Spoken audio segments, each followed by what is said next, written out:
সহকর্মী আকলাকুস সাফার কাছে যেতে চাই। এভারকেয়ার হাসপাতালের সামনেই আছেন তিনি, যেখানে ভিড় জমছে, নেতাকর্মীদের, শোকাতুর মানুষের ভিড়। শোকাতুর মানুষজনকেই আসলে দেখাতে চাই। কিছুক্ষণ আগেই আমরা দেখলাম দলের ভারপ্রাপ্ত চেয়ারম্যান বেগম খালেদা জিয়ার বড় ছেলে তারেক রহমান তিনি বেরিয়ে গেলেন। সম্ভবত আপনি হয়তো বলতে পারবেন যে সম্ভবত স্থায়ী কমিটির যে বৈঠকটি আছে, যে বৈঠকে পরবর্তী যে সিদ্ধান্তগুলো, সেই সিদ্ধান্তগুলো হতে পারবো, সেই জন্যই হয়তোবা তিনি সেদিকটাতে গিয়েছেন। দলীয় নেতাকর্মীদের যে ভিড় আমরা দেখতে পাচ্ছি এবং সবাই যে অশ্রুসিক্ত নয়নে, প্রত্যেকেই কিন্তু তাদের যে কষ্ট, আজকের দিনের যে কষ্ট, তারা ভাবতে পারেননি আসলে যে তাদের নেত্রী চলে যাবেন। দুইবার জেল কেটেছে, আপনার কি মনে আছে? খালেদা জিয়ার সাথে কোন স্মৃতি রয়েছে? খালেদা জিয়ার সাথে আমি জেল কেটেছি, আমি খালেদা জিয়ার সাথে জেল কেটেছি 4 মাস 20 দিন। আমাকে অনেক চেষ্টা করেছে, অনেক কথা। আমি এই যে আমার এই খালেদা 28 তারিখে আমার এই হাত শেষ, আমার এবং আমার আমি কি বলবো, রাতের কয়টা পর্যন্ত, রাতের 2টা 2:30 পর্যন্ত সে গুলশান অফিসে ছিল।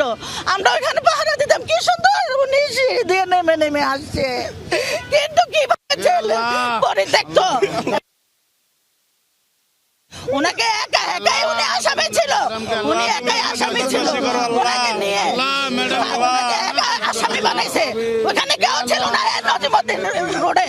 এই শেখ হাসিনা, তুমি আল্লাহর দরবার থেকে তুমি সাইন দিয়ে আসো নাই যে তুমি মরবা না, তুমিও মরবা, তোমার মৃত্যু হবে আরো কঠিন, তোমার মৃত্যু হবে কঠিন মৃত্যু, তোমার কঠিন মৃত্যু হবে।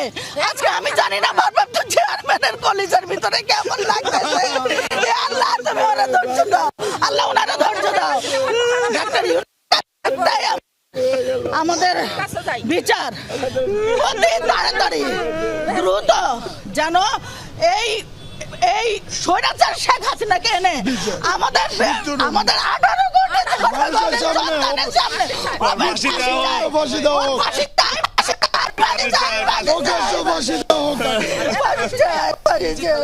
চলে যাওয়াটা কতটা অভিভাবক শূন্য করেছে? খালি হয়ে গেছে। আর শুধু